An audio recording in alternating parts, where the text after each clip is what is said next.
So where are we here? So has anybody talked about imitation versus innovation? No.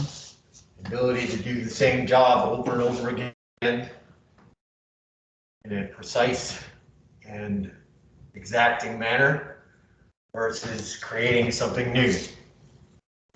So on farming, imitation is a pretty important thing.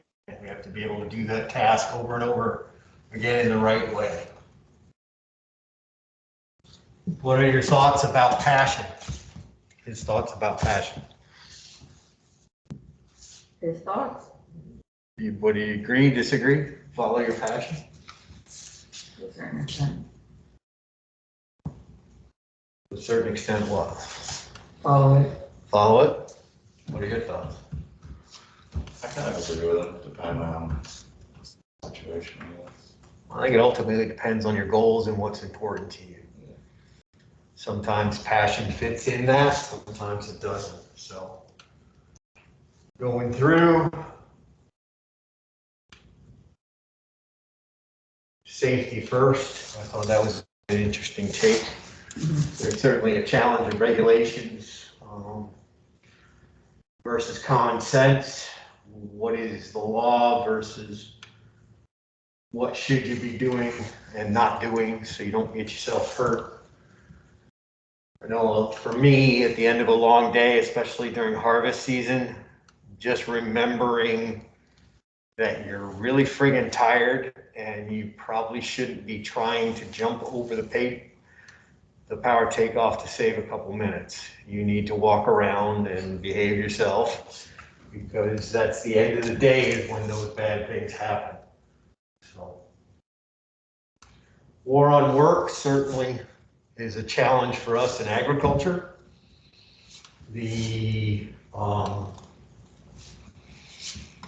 My take on it is that this country is built on our ability to produce abundantly clean, safe food, and that allows, because less than 2% of the population directly does that.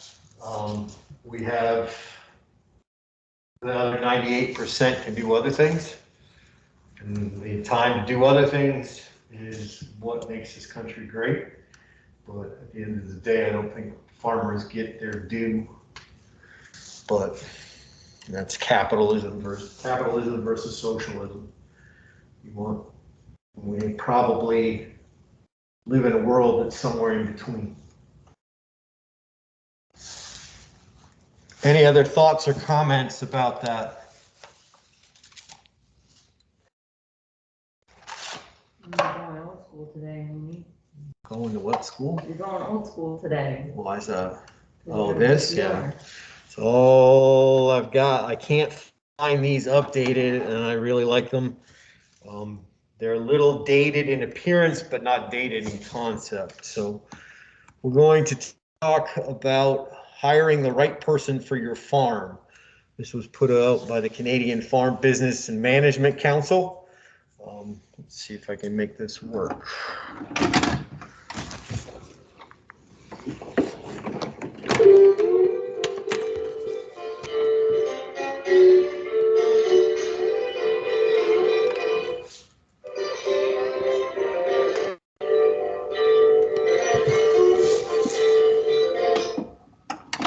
So I bought the software and the hardware that I can transfer it to a digital format. I just haven't done it yet. Maybe I'll get it done on the break. Hopefully we've got 2 more plays at this tape. I think upgrading the VCR instructional media had a few lying around, so this is a good one. I think that makes a difference. So let's see what it has to say.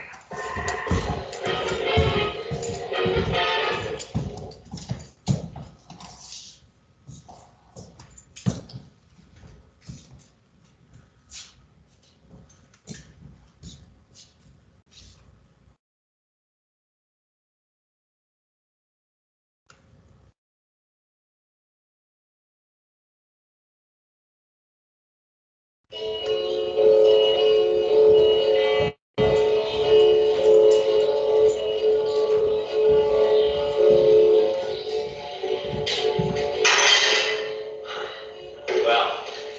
it seems to me that every once in a while we forget who we are. I mean, I'm a farmer, right? I milk cows, grow tomatoes, pop perennials, harvest grain, feed hogs, pick apples, whatever. But do we ever call ourselves a business person? Nah. I met a guy once, a very successful farmer. I asked him how he got to be so successful, and he told me this story. He said that at one time his farm wasn't turning the profit he wanted, so he decided to expand. More money, hire more people, but it didn't help. In fact, he landed him in the doctor's office with a diagnosis that he was headed for a heart attack if he didn't reduce the stress. So he's wondering, what do I do? It suddenly occurred to him that he wasn't a producer anymore, as a farmer who's out there doing all the work himself, but an employer of people who do all the producing for him. You see, it's all a matter of hats. Once he'd separated the roles of being a farmer from being a boss, his operation grew and his heart was happy and relaxed. You see, if you don't separate this hat from that hat, you can end up in a pile of, well, fertilizer. You see, the point is, you wear a lot of hats. Sometimes you're the producer, sometimes you're the employer, sometimes you're the accountant, other times you're the manager, the motivator, the decision maker. The point is, you wear a lot of hats to run a farm, from ditch digger to grand crewman. The idea is to know what hat you're wearing when, so that you know what to do and how to do it. Okay? Let's look at this big way. Once upon a time, there was a brother and sister, Rick and Helen, who inherited the farm from their uncle Bob.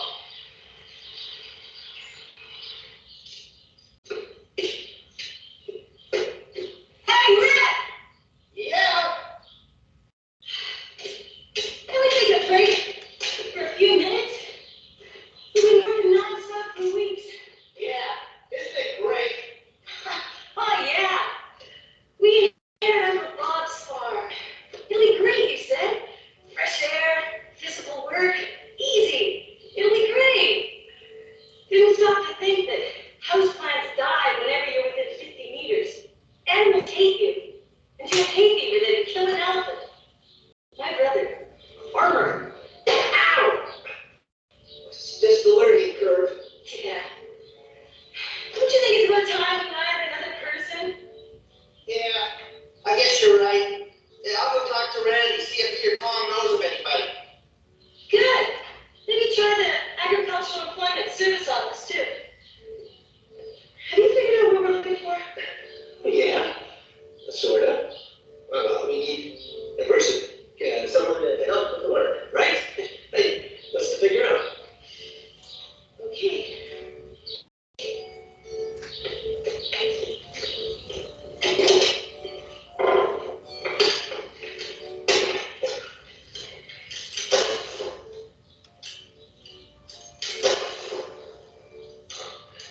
Come on, don't fail me now. Hey, I'm not failing you. I'm doing you a favor. What? Look, you're going out to find a new employee without a clue of what you're looking for.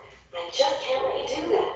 Not without thinking about it a little. You know, figuring out if you can afford to hire someone, and if you can, what you need. I need a worker. Yeah, but what do you really need? I mean, if you find the right person, the farm will run more efficiently. You'll have more time to do business stuff. Your production and therefore your profit will go up. You'll have less stress. Yeah, okay, yeah, I get your point. Look, I'm new at this farming job.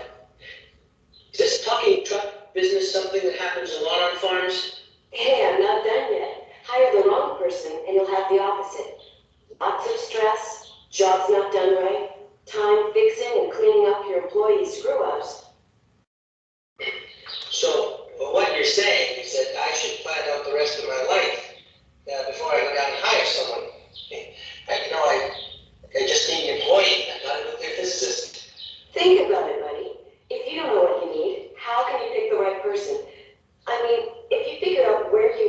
farm took in 1 year, 5 years, or whatever, then you can pick the right person who can help you get there. So then you're ahead of the game, right? Yeah, okay. I get it. So I figure out what my plans for the future are. And write it down. Write it down. But, so you can win? Nah, so you can have a record, and it'll force you to really think about it, at least enough so you can put it on paper. And don't forget to write down what you expect from your employees. Excuse me? Like a general code of conduct sort of thing. I mean, do you like to have fun while you're working, or do you want it all to be very serious? Do you have a specific work ethic you demand? Are you looking for top yield, top productivity? Do you want employees to stay until the job gets done, overtime pay or not? Or would you rather see them leave at 6 and finish the work tomorrow? Do you want to see equipment cleaned up before the day is done? Or is your top priority the job they're doing? How can you find the right employee unless you think about this stuff? Yeah, I guess you're right. I just didn't think I'd need an MBA. You don't. You do, however, need some common sense and the direction you want the farm to go in. So the moral of the story is know your farm and know yourself. Think about what you're like as a farmer, as a boss, as a business owner, as a manager, as a person. Now, people typically get along better and they do a better job if they know which direction the ship is headed, what the destination is, and how the captain plans to get there.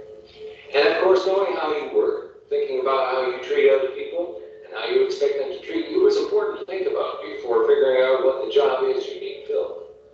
So the next step, after know your farm and know yourself, is know your labor needs. Okay, here we go. What my farm is all about, where I want it to be in 2 years, the kind of guy I am, and hope to hire. Now maybe that stupid truck might be for another week. What? Who are you anyhow? Your best friend, man.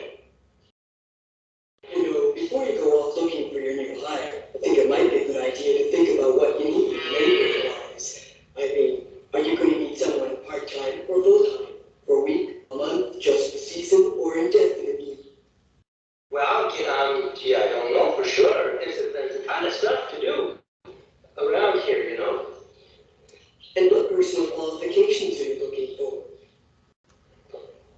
Well, I don't know. I guess somebody who's strong, handy. No. You want a self-starter? Someone who has a lot of initiative? Or a do what I tell you and nothing else kind of employee? What kind of person would you work best with? What characteristics impress you about personality, attitude? I'm assuming you've thought about all this. Of course I have. I have no idea. I didn't at all. No. It's all about knowing what your labor needs are before going out and getting the employee. You know what I mean? Yeah, I guess I see your point. And before you start collecting resumes and interviewing people, I assume you've already written down a list of specifically what your new employee will be doing, along with the skills and training that person will need to do those jobs. Well, of course I didn't. No, I didn't do that. No. Look, I hate to be this blunt, but I don't want just anybody milking me, you know. I demand some experience and training, and somebody I can have a good working relationship with. Think about it this way. The right skills plus the right attitude equals the right employee. Know what you're looking for, and we'll both be happy. Yeah, well, I guess that makes a lot of sense. Start out by writing a list of the activities your new employee will go through in a day, a week, whatever. Okay, Then, based on those activities, write a job description. Okay. And keep in mind what you expect your new employee to do for the first few months, and what responsibilities you might want them to grow into later. Hey, so that's why it's a good idea to go through that whole bit about your future labor needs before you go hiring some new help, right? Very good, Rick. So, by now you have a good handle on how your farm works, and how you work, what your labor needs are, and a specific description of the job itself. Now you're ready to hire the right person. The employee will fit in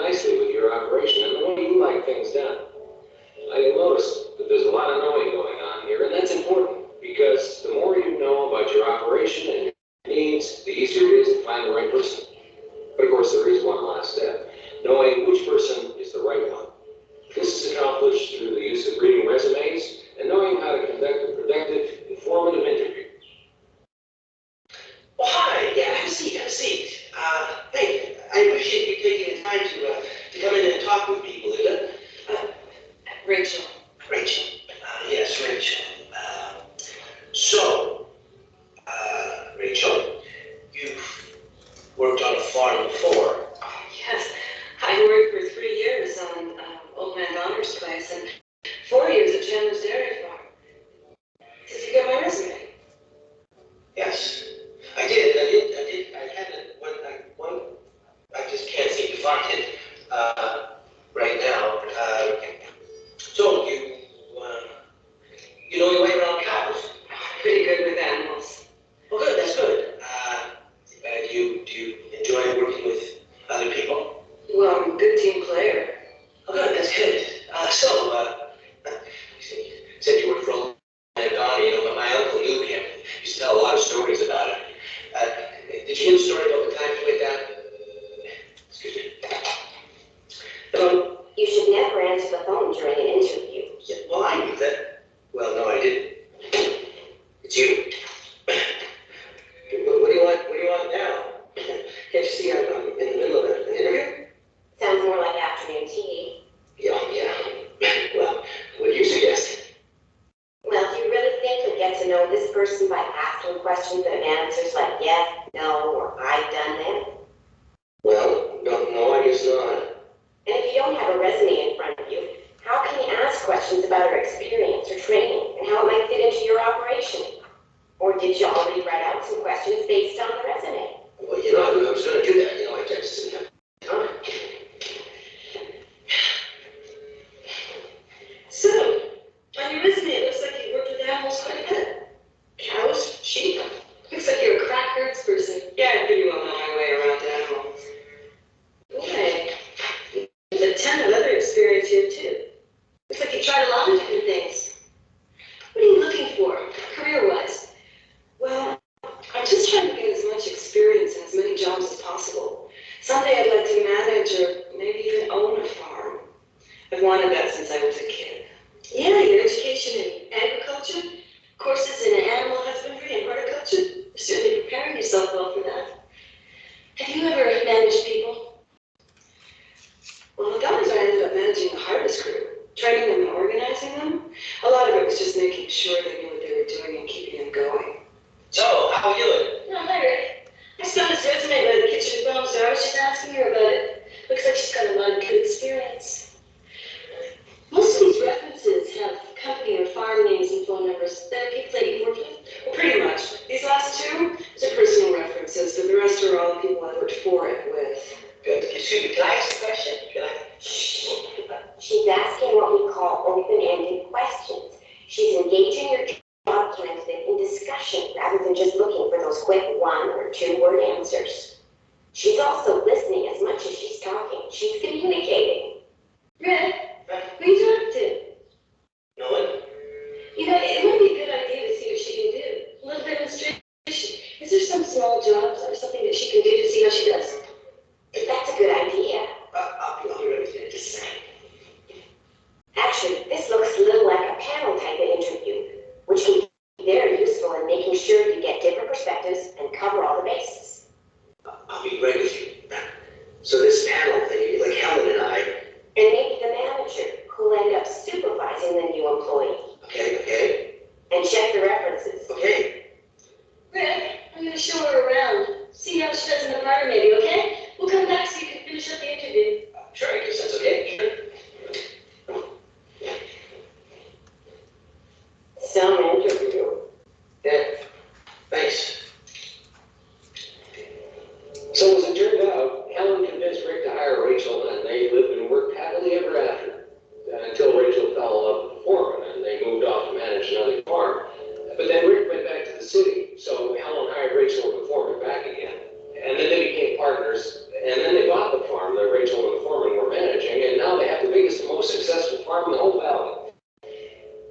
But the point we're making is that the more you plan and think about your farm, yourself, your needs, meets your expectations, the easier it is to find the right person and know they'll make a solid contribution to your goals and dreams. So, know your farm. Know yourself, how you operate, and what you want out of your farm. Know what you really need labor-wise. Know the jobs you'll have your new employee tackle with an eye on what you need now and what you will need farther on down the road. And finally, know the person you're interviewing. It may sound like a lot of useless paperwork and effort, but you'll soon realize that it's what the successful farmers do to be successful.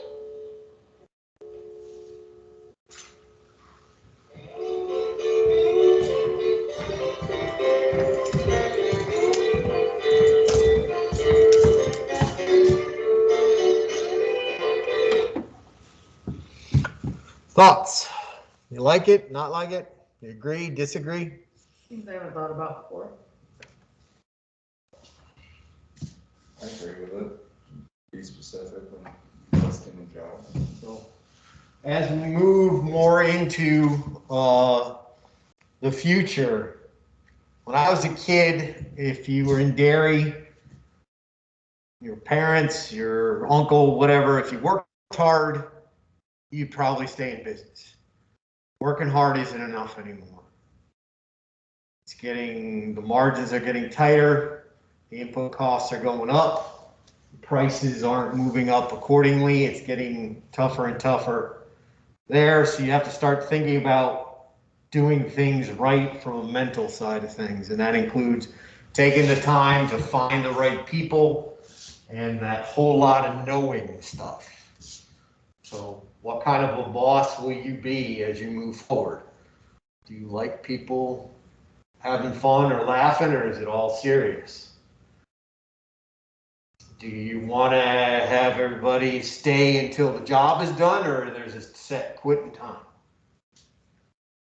I think I mentioned the mill mentality before. In New England, 3 o'clock comes, they're used to working in a mill, everything shuts down. That works great for some jobs, but not others. So I had a boss that moved his business from one location to another. When he moved into an area, he had to learn about that mill mentality. He's making furniture, high-end furniture, selling dining tables for $10,000. Oh, wow. That kind of level of thing there. You can't at 3 o'clock stop halfway in a glue job, because you'll ruin everything. You got to either not start it or finish it. You can't just leave at 3. So knowing what he wanted, he had to get the right people for that job. So a whole lot of knowing. So we'll probably come back to this in my classes over and over again. So trying to get the right person, you got to know what you're looking for. You got to be proactive as opposed to reactive. So where does this all fall down in agriculture? You might get one person applying for a job. It's not like, does everybody know who Nick Saban is? Yeah. He's the coach at Alabama. He's had like 3 national championships in the last 10 years or 5 years or whatever it works out to. He's always seems to be in the top 4. So he's got a job description for every position on the team. This is the kind of physical attributes I want for this particular position, the kind of mental attributes I want for this position, and these are the attitude I want for each position. The only way that system works is he's got 20 people applying for every position on his team. If he's only got one person applying that may or may not fit, that's a challenge. So I think it's a great concept, but it doesn't always work in theory. But that knowing yourself, knowing your business, knowing what irritates the shit out of you and what doesn't, probably goes a long way to either communicating with people and letting them know that that is a problem, or realizing that people are different from you and you're going to cut slack where you need to. So what's important, what's not, trying to sort through that. So where are we here? Okay. So we talked about communication. So the transmitting of one idea, whatever's formed in your brain, I have to figure out how to get that idea out of my brain and out into the world. It'll transfer through the world in some way, shape, or form. If I'm talking to somebody, it moves through the air. So that may or may not work depending on the conditions. If it's windy, if it's a lot of machinery, loud, they have to receive that information, process it, and put it up into their brain. And you hope with these steps from here to here that the idea you had in your head is the same one that ends up in somebody else's. And that's hard to do. Now, with some people, it's really easy. Other people, I just can't communicate with. I have trouble communicating with. And it's not anybody's fault. It's just that we're different. We process things differently, interpret things differently. With other people, you just kind of have to look over and everything's cool, right? Ever been in that bar fight and you look over your shoulder and you know who's got your back? So that's a comfortable feeling. You get in many bar fights? Not a lot, but I've had a few. So being able to communicate and understand our audience is probably pretty important. So making sure that on some level we're communicating the way we need to. So when we're talking about speaking, putting ideas out into the world, we've got to understand that every parent you're dealing with is probably going to be slightly different. And that difference has to be accommodated or at least worked with so you can effectively communicate. So what needs to be done? How does it need to be done? And that's going to dovetail with that test we talk about. We'll talk about that on Monday. When we're speaking, there's the content and presentation. What idea are we trying to get across? What are we trying to say? And then how do we say it? This is where I fall down a lot of times. I tend to be very direct. I tend to be very abrupt, and I have a tone that makes some people uncomfortable. That's just the way I grew up in a loud barn. I project. It's not meant to be mean, but some people react that way. So how are we doing things moving forward? So we need to think about what we're trying to say, and then in my case, waiting to the second wave in my brain, waiting for that second thought in my brain. That's probably the way I should say it. I probably shouldn't say it the first way it comes to my head. So learning to take a step back, thinking, hey, there's a different way of presenting this that I can be a more effective communicator. So one of the things that's been very helpful to me is speaking in I statements. Has anybody dealt with those? Yes? No, but I've heard of it before. Okay, so you've heard of it. Have you heard of I statements before? So what we're trying to do with I statements is to diffuse the situation, and our focus is on the person speaking. You're trying not to be accusatory. You're trying not to get somebody's defenses up. You're trying to be productive in some way, not shut the communication down. I statements are one way to do that.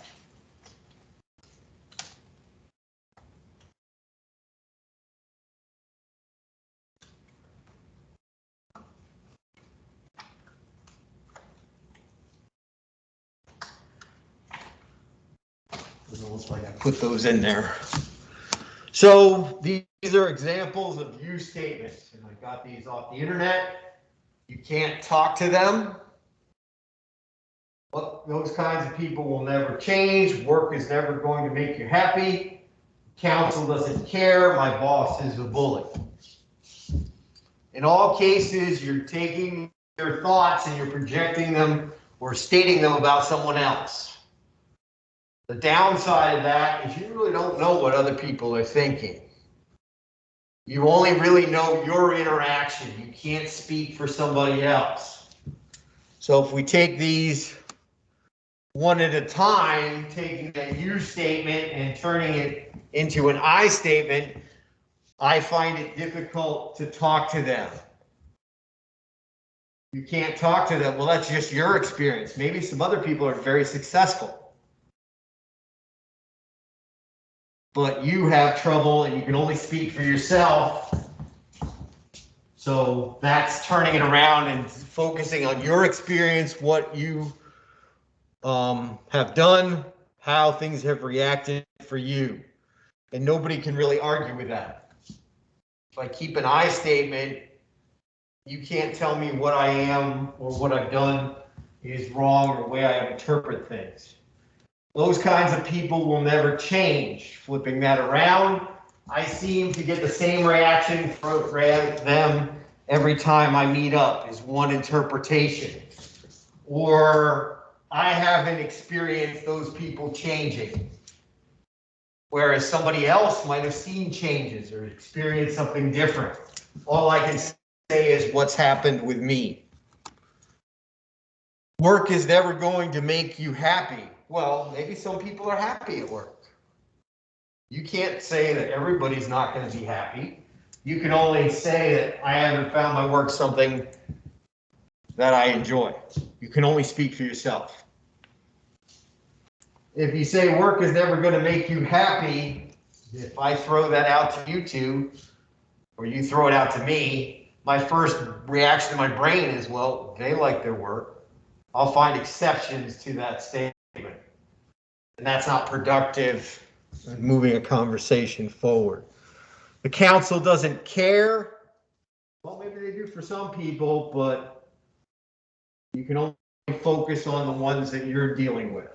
So this is one interpretation. I haven't felt that the council I've often felt the council hasn't understood the difficulties I'm having. My boss is a bully. Well, maybe that's just your relationship with that individual. Other people in their relationships might not find that in some way, shape, or form. So it's the relationship. I know I had a boss once that I was the personal whipping boy, and everybody knew it. For whatever reason, my boss felt the need to bully me, and I was the only one. So maybe to other people, my boss was not a bully, but I wasn't intimidated, but I did hold my ground, which irritated the hell out of him. But he did a lot to set me back. He did a lot to interfere with my progress, and that's why I moved on. Talking about with a fellow employee, I said, do you see this the same way I do? And he goes, yeah, you're screwed. So again, people had different relationships with that boss than I did. So we've turned those things into I statements. Does everybody see where we're going with these? Yes. So if we're going to take some statements here, what could we do with this? You're ugly. How might we change that around? You're right, I am. No, I'm just kidding. If I'm saying, or you're saying that you're pointing at me and saying I'm ugly, I might not argue with that, but not everybody finds me ugly. Oh, I'm not saying you are. I'm just being a No, smart we're ass. just talking theoretical here. So how might you turn that into an I statement? Instead of pointing at somebody and accusing them of something, what are we doing?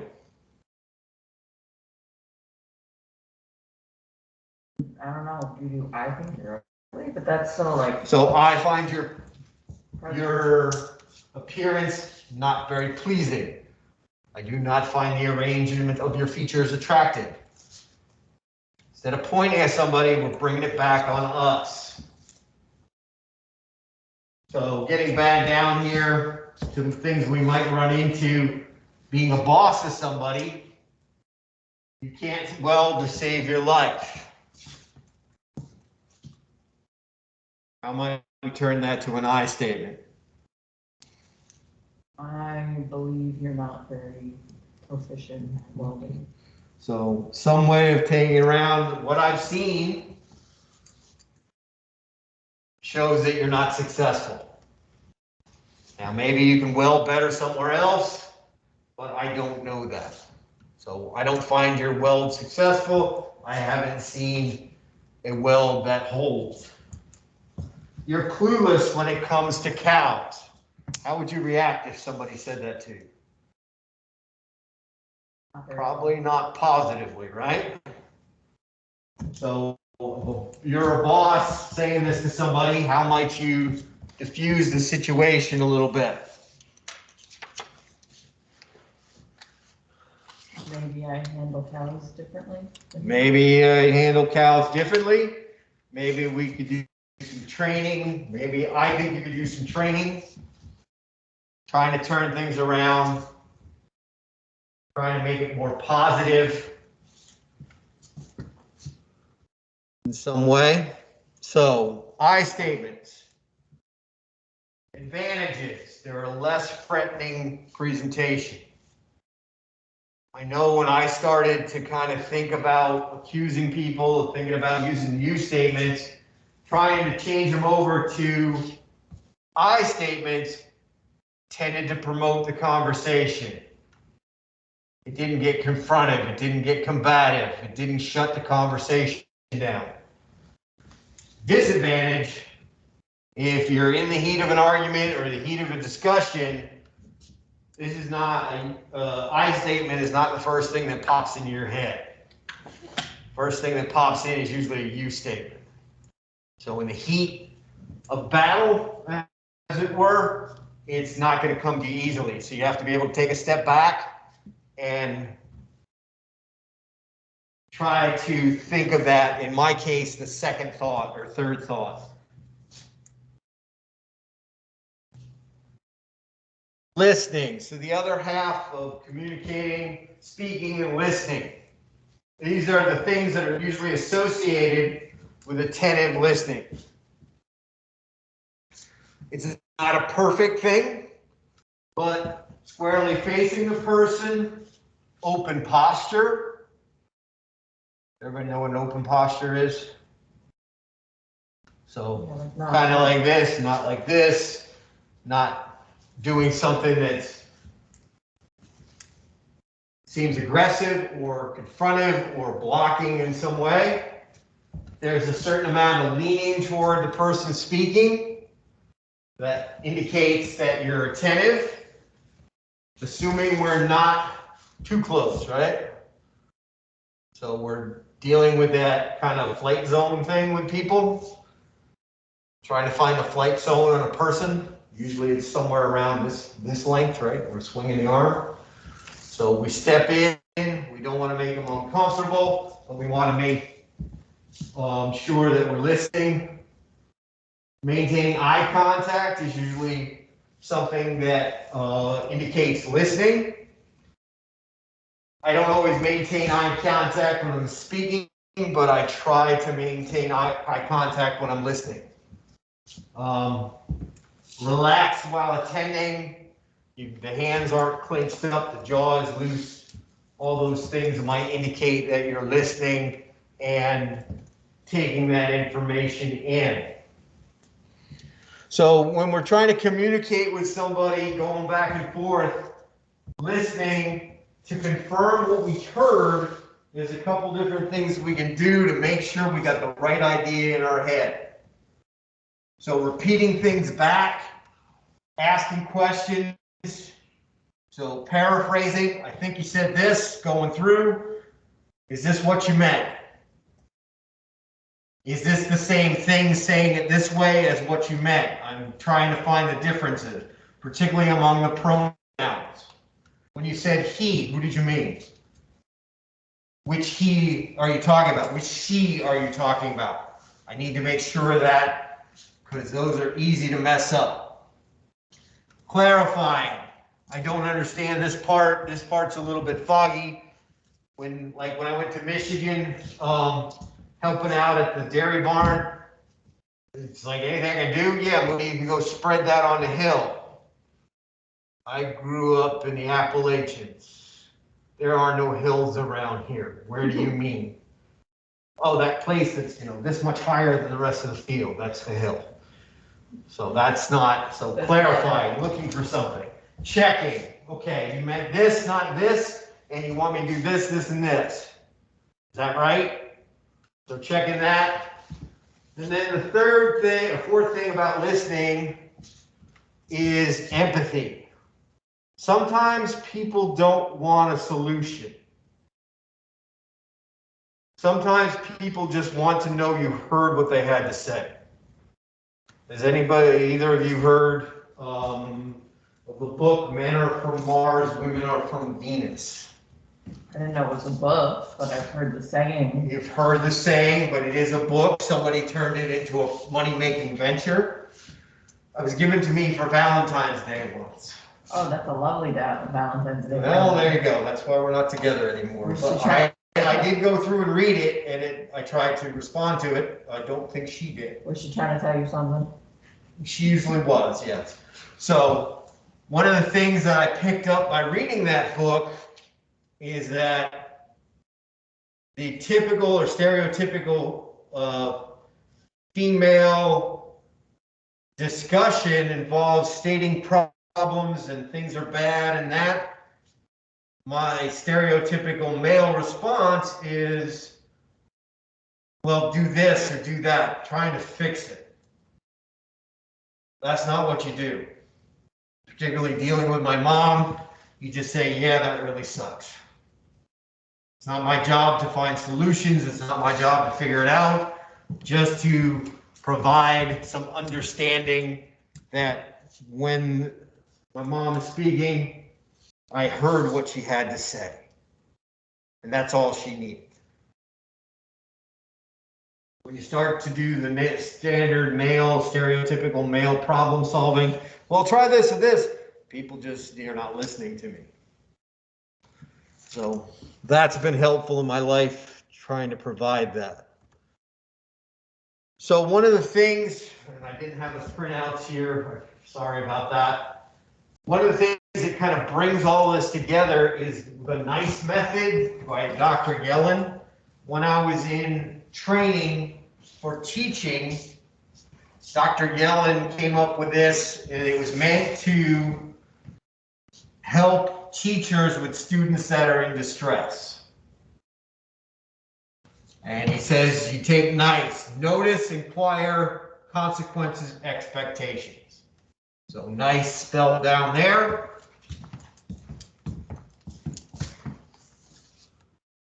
So this is what I had printed out for you, but I forgot to bring it, or I don't have it with me today. I don't know where the hell it is. Should have been in this place here, but it's not. Okay. We'll get this to you at some point. So first step is stating awareness of the behavior. I notice you're doing the following. Why is that?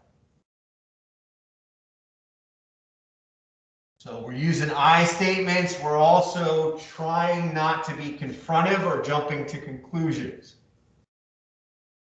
I notice you do this. Is there a reason for that? So inquiring, why is that happening? Giving the person the opportunity to make sure I don't go down the wrong conclusion. And I do that as much as anybody. That given that behavior, given what you're doing, if I was doing that, I'd be pissed. Maybe you're doing that just because you have, you're cold, like, folded arms. Some people might interpret that as anger or confrontiveness, or you're shutting down, or you might just be cold. So there are a lot of reasons for things. Asking what those reasons might be, instead of jumping to conclusions, gives you an opportunity to open up a dialogue, making sure that you don't make a mistake and start yelling at somebody that's not ready to be yelled at in some way, shape, or form. So, talking about that person showing distress, you state the consequences. If you're having a disruption in the class, you know when you do that behavior, the following things happen. Making them aware of the consequences, and then talking about the expectations. When you're in my class, I would like you to do this and this and this. So using those I statements, trying to communicate, trying to be a little less confrontive and not jumping to conclusions, trying to make sure that what's happening with that person is the idea that ends up in your head. So we'll get those printouts to you. But I think that's a nice thing. I mean, it's for distressed students, but I don't think it's a bad way to interact with employees that you perceive as doing something wrong. Instead of jumping to conclusions, why did you do that? I noticed you did this, why? What are the inquire as to why, as opposed to jumping to conclusion and starting yelling and punishing and all that stuff. The last thing we want to get started here is about reading faces. Most of communication is nonverbal, and that's been tough from a teaching perspective. Watching faces, I usually do it particularly during exams. Who's freaking out, who's not? Me. There you go. So, you know, trying to say, okay, is there management of the thing, or we lose somebody losing their composure? So the nice method, do you think that's got any value to you moving forward? Probably, yeah. Maybe. Something to keep in your back pocket going through. So emotions revealed. Dr. Paul Ekman, he did this research in the 70s and the 80s. There's a TV show, I forget the name of it, that was based basically on him and what he did with this. His proposals are that expressions are hardwired into us. That if we're happy, our face is going to react a certain way. If we're disgusted, certain way. Sad, terrified. The same patterns are going to emerge in the face. Whatever emotions we have will lead to that expression. And his big work was figuring out when people are lying. There's certain tics that happen, and the CIA has used that. The FBI has used those things to help sort through the people telling the truth and not. So these things are hardwired within a person. In fact, if you try to imitate some of the faces we will present, you will find yourself feeling the way that face is. Hardwired, but our ability to interpret them is not. We have to learn that. So we learn, we're taught, some things are clouded, certain things are socialized in society. In Japan, a smile can mean that you're very uncomfortable. People are not supposed to show that, so they're taught to smile. That socialization leads to a misinterpretation. Not within that society, but Americans going to Japan, we're going to misinterpret what we're seeing by faces. And we can continue to learn as we move forward. So, what do you see here? What's this? Terrified. Terrified, fear. So if you make that face, you start to get there. What's this one? Just like laughing. Laughing, happy, joy. What's the last one? Yes. Anger, disgust, pissed, all those things. Those are very strong, very huge expressions of an emotion. We usually don't get those wrong. It's the smaller expressions, the ones that aren't as strong, the ones that happen for just a microsecond that we get wrong and we miss an opportunity. So looking at those things, checking those things, learning to pick up on those things might be useful to us. So, and there are online courses where you can go through this. If most of 80% of whatever high number it is, 80% of communication is nonverbal, not the words you're saying, but how you say them, your posture, all those things, maybe we need to pay attention. So what's happening here? Grieving. Grieving. Somebody's not happy about the situation. So we're looking at sadness. What stereotypically happens with sadness? The mouth drops open. We lose the control of our lower jaw. The corners of our mouth get pulled down, that frown face, right? The jaw comes down, the corners of our mouth comes down. While that's happening, we tend to raise the cheeks, which leads to kind of a squint. So we're separating the mouth from the eyes. The tension between the squint and the corners of the mouth, you should see that in the cheeks. Eyes tend to look downward and your upper eyelids droop. So it's not, is everybody, the eyes are the mirrors of the soul? You heard that, right? Mm-hmm. So it's not just the eyes that are conveying the emotion, it's the framing of your eyes, what you're doing with your eyelids and your eyebrows. We don't always think about that, but those are involved as well as conveying that emotion.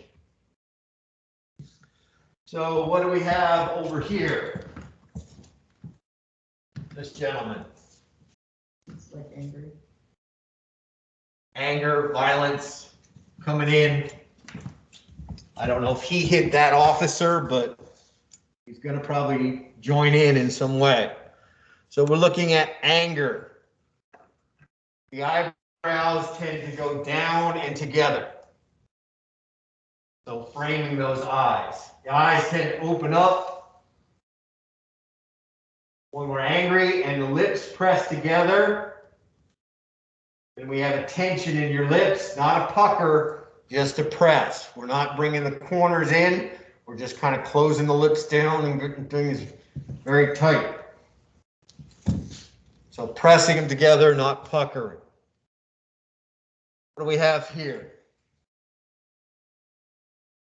Glare. Hard to tell because there is a glare. Yeah, Fair enough. It might be better. It's also not the clearest picture.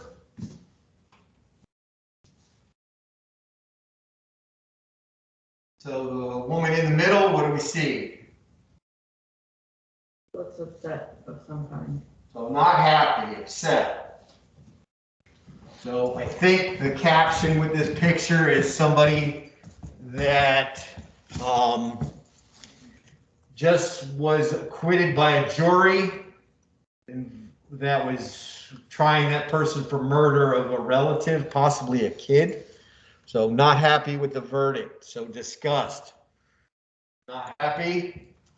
So upper lid up, lower tends to protrude. So that's a little bit different than angry where both lips come together.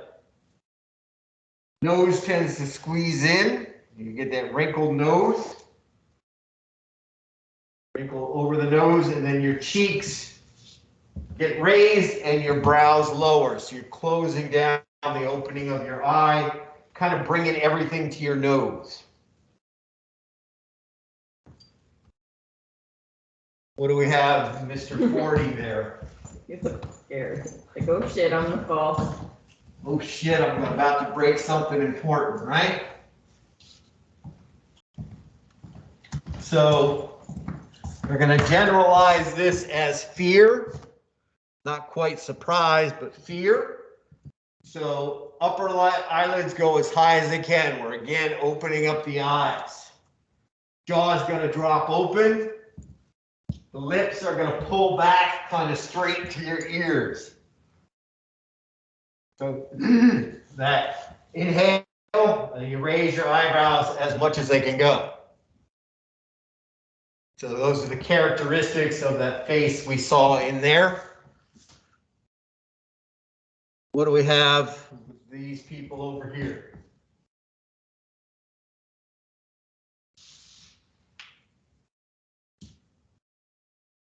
Certain amount of joy. This is from the Vietnam War. It's a famous picture in the 70s. Dad, the father, is coming back from his time overseas. So they're seeing that individual for the first time. So enjoyment, we focus on the smile. And if we remember back to that first picture, there's a smile, and in a genuine smile, genuinely happy person, the eyes tend to close down. What we find really disturbing is when these can mislead, when somebody's got a smile and their eyes are wide open. It's called the wolf smile, and that can really unnerve you. You're talking about like a serial killer smile? Yeah, that kind of thing, kind of thing. You know, those big eyes, open eyes. A true happiness, a true enjoyment will come with a certain amount of squint. You see that in all the horror movies, that smile with the wide open eyes can be a problem. And then there's the socialization. For instance, that Japanese smile, that's not enjoyment. They are having the opposite of enjoyment because they've been socialized to cover that up and say, yes, everything is nice. So what we're going to focus on in the test we'll do on Monday is less pronounced expressions. And all these, there's very little doubt as to what's going on. But if we can learn to pick up the more subtle expressions, that the slight expression where it's not a strong emotion, but figuring out if somebody you just said something to is about to get pissed. If we can hit that early, that would be a real plus. So slight, they're starting to move in that direction. They haven't gone for full-blown anger, or they have some sort of partial expression where they start it and stop it, or change from one to another very quickly, or the micro expression usually associated with I'm starting to feel a certain way, but I don't want anybody to know, and I shut it down. So it's only there for a very short period of time and it goes away. If I can learn to recognize these less than obvious, less than overly expressive, subtle expressions, maybe I can be a better communicator. So we have a test associated with this. This is as far as we got with the other group. So we will do that test on Monday. Any questions on what we did here today? Did it get you thinking at least? Mm-hmm. So thinking about these things is what we're trying to do. I'll get that thing posted for you so you have it if you want to refer to it sometime in the future. That's all I have for today. I assume you're on your way home, or you on your way home as well. I thank you for staying. I apologize, Izzy. We sort of had to bring this to the afternoon for her, and she had work to do, but she wouldn't state that out loud. We could have had this done at 11, so I apologize for that. So she said, well, I didn't want to, like, you got to speak up. We could have done it earlier. Yes, you could have been done earlier, and you could have been done, and you could have been home by now. That's all right. So we'll catch up. Have a good day. Yep. So take care. Have fun. Enjoy your holiday.